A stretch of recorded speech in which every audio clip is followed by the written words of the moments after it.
வணக்கம் நண்பர்களே, மாயா சின்ன சீரியல் சியமா பரபரப்பாக போயிட்டு இருக்குன்னே சொல்லலாங்க. பரபரப்பான கட்டத்தில் நம்ம கதிர் ஃபாதரை போய் சந்திக்கிறாங்க. ஃபாதர் உன்னை பார்த்தாலே சின்ன வயசில் ஆசிரமத்திலேருந்து காணாம போன ஜீவா முகக்கடை சாடு அப்படியே இருக்குப்பா அப்படின்னு சொல்ல நேரம், நான் ஜீவா தான் அப்படின்னு சொல்ல நேரம், என்னப்பா நீ எதுக்காக நீ இங்கேருந்து போன, உனக்காக எவ்வளோ ரகுராம் உன்னை காணாமல் துடிச்சாரு. நான் ரகுராம் மாமா அவங்களோட நிழலில் தான் நான் இங்கேருந்து காணாமல் போனாலும் வளர்ந்தேன் அப்படின்னு சொல்கிறாங்க. ஒரு கட்டத்தில் பார்த்தோன்னா அவங்க பொண்ணை இப்போ கல்யாணம் பண்ணியிருக்கதான் நான் தான் அப்படின்னு சொல்ல நேரம், ரொம்ப சந்தோஷம்ப்பா, நீ தான் ரகுராமோட தங்கச்சி பையன் அப்படின்னு ரகுராமுக்கு தெரியுமா அப்படின்னு சொல்ல நேரம், என்ன தெரியாது ஃபாதர் அப்படின்னு சொல்கிறாங்க. நானே வரேன்ப்பா, நானே ரகுராமுக்கிட்ட சொல்லுறேன் அப்படின்னு சொல்ல நேரம், அந்த டாலர் செயினை காட்டுறாங்க. அதை காட்டின உடனே நம்ம ஃபாதர் அப்படியே வாப்பா கதிர் அப்படின்னு ரகுராம் கிட்ட உண்மையெல்லாம் உடைக்கிறாங்க. நீ தேடிட்டு இருந்த ஜீவா என்ன இருக்கான் அப்படின்னு அந்த இடத்துல உண்மையை உடைக்க நேரம், என்ன கதிர் தான் ஜீவாவா அப்படின்னு நம்ம ரகுராம் கட்டி தழுவுறாங்கங்க. அதை பற்றி தாங்க இந்த வீடியோக்குள்ளே பார்க்க போகிறோம். அதுக்கு முன்னாடி சேனலுக்கு லைக் அண்ட் சப்ஸ்கிரைப் பண்ணுங்கள் ஃப்ரெண்ட்ஸ். பக்கத்தில் இருக்க பெல் ஐக்கானையும் கிளிக் பண்ணுங்கள். அப்போ தான் நான் போடுற ஒவ்வொரு வீடியோவும் நோட்டிஃபிகேஷனாக உங்களுக்கு கிடைக்கும். வாங்க ஃப்ரெண்ட்ஸ், வீடியோக்குள்ளே போகலாம். ஃபஸ்ட்டு எடுத்த உடனே பார்த்தோன்னா ஒரு சின்ன அதிரடியான பரபரப்பு கட்டம்னு சொல்லலாங்க. பரபரப்பான கட்டத்தில் நம்ம பார்க்க இருக்க நேரம் தான் கரெக்டாக பஞ்சாயத்து கூட்டத்தில் நம்ம ரகுராம காப்பாற்றிறாங்க. அவங்க அம்மா, என் கணவர் செய்த பழிக்கு என் பையன் தலை குனிஞ்சு நிற்கக்கூடாது, நீ வீட்டில் நம்ம ஜானகி அம்மா விஷத்தை குடிக்கிறதையும் தடுத்து நிப்பாட்டுறாங்க. நம்ம ரகுராம் ஜானகி என் மேலே எவ்வளோ பாசம் இருந்துன்னா எனக்கு ஒரு அவமானம் ஏற்படக்கூடாது, எனக்கு மேலே இருக்க அவ்வளோ நம்பிக்கையில் நீ உயிரை மாச்சிக்க தயாராக அப்படின்னு அந்த இடத்துல சொல்கிறாங்க. ஒரு கட்டத்தில் பார்த்தோன்னா, அன்னை பஞ்சாயத்தில் உங்களை நான் கொஸ்டின் கேட்க முடியாது ஆயிட்டுனே எனக்கு தெரியும், நீங்கள் சுத்த தங்கம், நீ உங்களை உரசி பார்க்கக்கூடாதுன்னு எனக்கு தெரியும். ஆனாலும் இந்த புவனேஸ்வரி இப்படியெல்லாம் செய்துட்டானா, நீங்கள் நம்ம அப்பாவுக்கு இப்படி ஒரு குடும்பம் இருக்கணும் உள்ள விஷயம் எனக்கு இப்போ தானே தெரியும் அப்படின்னு சொன்னார்.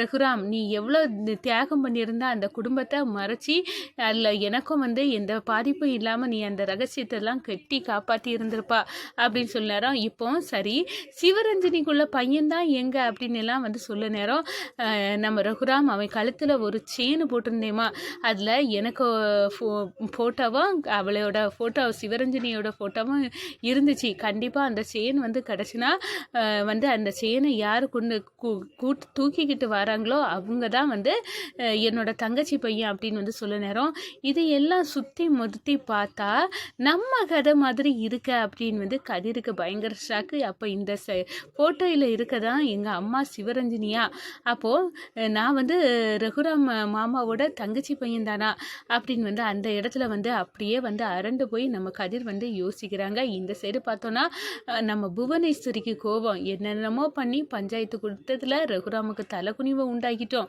அப்படின்னு நம்ம ரொம்ப ஸ்ட்ராங்காக இருந்தோம். ஆனால் விதி ரகுராம் அப்பா தான் அந்த தப்பை பண்ணினது. ஆனால் ரகுராம் ரொம்ப நல்லவே அப்படின்னு உள்ள சர்டிஃபிகேட் கொடுக்கும்படியாக பஞ்சாயத்து நடந்து போச்சு.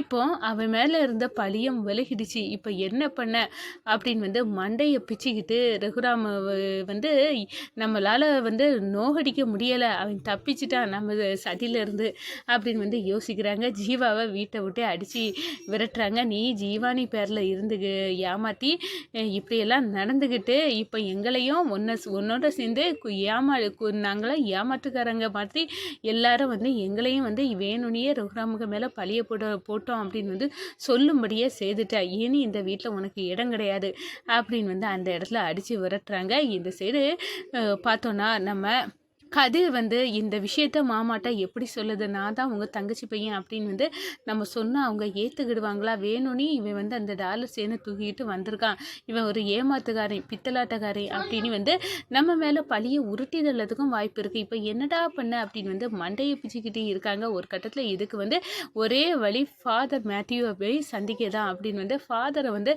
சந்திக்க வராங்கன்னு சொல்லலாம். ஃபாதரை பார்த்ததும் இங்கே வந்த உடனே ஃபாதர் என்னப்பா உன்னை பார்த்தா சின்ன வயசில் ஆசிரமத்துலேருந்து காணாமல் போன ஜீவா மாதிரி இருக்கு அப்படின்னு வந்து சொல்கிறாங்க.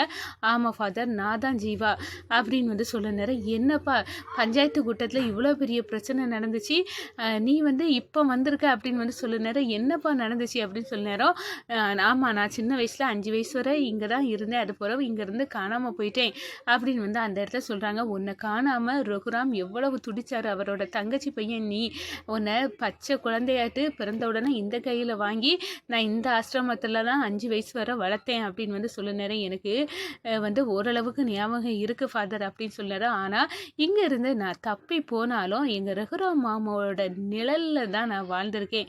அவங்க பொண்ணு தனாவை தான் நான் இப்போ கல்யாணம் பண்ணியிருக்கேன் அப்படின்னு சொன்னாரா. நம்ம ஃபாதருக்கு ஏகப்பட்ட சந்தோஷம். அப்படியா கதிர் அப்படின்னு வந்து அந்த இடத்துல வந்து கேட்டுறாங்க. இந்த விஷயம் ரகுராமுக்கு தெரியுமா, அவங்க தங்கச்சி பையன் தான் நீ தான் அப்படின்னு வந்து அந்த இடத்துல உனக்கு தெரியுமான்னு கேட்காங்க. அப்போ வந்து எனக்கு இந்த விஷயம் அந்த பஞ்சாயத்து கூட்டத்தில் நடந்த இதை வச்செல்லாம் தெரியும். அந்த டாலர் செயின் எங்கள் மாமா போட்டது என் கையில் இருக்குது அப்படின்னு வந்து நம்ம காட்டுறாங்க. இதை காட்டின உடனே பயங்கர ஷாக்கு. ஆமாப்பா, இந்த செயின் உனக்கு கழுத்துலேயே முந்தி கடந்து அப்படின்னு வந்து அந்த இடத்துல வந்து ஃபாதர், அதுதான் வந்து ரகுராமோட தங்கச்சி பையன் நீ அப்படின்னு உள்ள ஆதாரம்.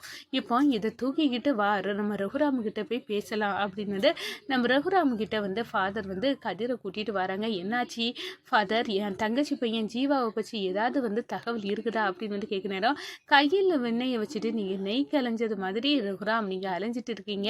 உங்கள் தங்கச்சி பையன் வேற யாரும் இல்லை, உங்கள் மாப்பிள்ளை கதிர் தான். என்ன சொல்கிறீங்க, இவன் கதிர் இல்லை ஜீவான்னு எப்படி சொல்கிறீங்க அப்படின்னு சொல்ல நேரம், இவரே பார்த்தாலே எனக்கு இவருக்கு ஃபேஸ் கட்டு சின்ன வயசில் இங்கேருந்து காணாமல் போன ஜீவாக்க ஃபேஸ் கட்டு அப்படியே இருக்குன்னு நான் கேட்டேன். அப்போ தான் ஆமாம் நான் தான் இங்கேருந்து காணாமல் போனேன், இதுதான் எங்கள் மாமா என் கழுத்தில் போட்ட செயின் அப்படின்னு வந்து அந்த டாலர் செயினை வந்து காட்டுறாங்க. நம்ம ரகுராமுக்கு அப்படி கண்ணீர் வருது. யார் அப்பா அம்மா பேர் தெரியாதவன் அப்படின்னு வந்து நம்ம எவ்வளவு நோகடிச்சோம். ஆனால் பரவாயில்ல, கடவுள் சுற்றி முற்றி அவனை இந்த வீட்டுக்கே மாப்பிள்ளையாக கொண்டு வந்து நிறுத்திருக்கு அப்படின்னு வந்து நம்ம ரகுராமுக்கு ஏகப்பட்ட சந்தோஷம். அப்படியே வந்து கெட்டி தழுவுறாங்க. நம்ம கதிரை நம்ம ஜானகிமா பார்க்குறாங்க. என்ன உங்கள் தங்கச்சி பையன் இது நம்ம கதிர் தானா அப்படின்னு வந்து அந்த இடத்துல அப்படியே வந்து சாக்காவி நிற்கிறாங்க. நம்ம ரகுராமோட அம்மாவுக்கு ஏகப்பட்ட சந்தோஷம். அப்போ சொத்துல நேர் பாதி வந்து நம்ம கதிருக்கு போக வேண்டியதுதான் அப்படின்னு சொல்லினா நம்ம ரகுராம் வந்து கதிர் இவ்வளோ காலம் பட்ட கஷ்டத்துக்கெல்லாம் முற்றுப்புள்ளியாட்டு என் சொத்துல வந்து நேர் பாதியை வந்து கதிருக்கு கொடுக்கணும் அப்படின்னு வந்து அந்த இடத்துல முறைப்படி அப்பாவோட சொத்துல நேர் பாதி வந்து போக வேண்டிய இடத்துக்கு போய் சேரணும் அப்படின்னு சொல்ல நேரம் நம்ம பத்மாவும் பார்வதியும் பேரஞ்சு வந்து நிற்கிறாங்க. என்னடா இது வம்பா போச்சு, நேர் பங்கு சொத்தை கொடுக்க போகிறாங்களா அப்படின்னு வந்து அந்த இடத்துல ஆட்டை கடிச்சு மாட்டை கடிச்சு கதிர் நம்மளை விட எல்லாம் பெரிய பணக்காரனா ஆவிடுவான் போல இருக்க, இனி அவன் நிழலில் தான் நம்ம வாழணும் போல இருக்கு அப்படின்னு வந்து அரண்டு போய் நிற்கிறாங்க. நம்ம தனாவுக்கு ஏகப்பட்ட சந்தோஷம். என் கணவருக்கு அவங்க அம்மா யாருன்னு தெரிஞ்சிச்சு, இந்த வீட்டோட முறை பையன்தான் வந்து நம்ம கதிர் அப்படின்னு வந்து அந்த இடத்துல ரொம்பவே வந்து சந்தோஷப்பட்டுட்டு இருக்காங்க தனா.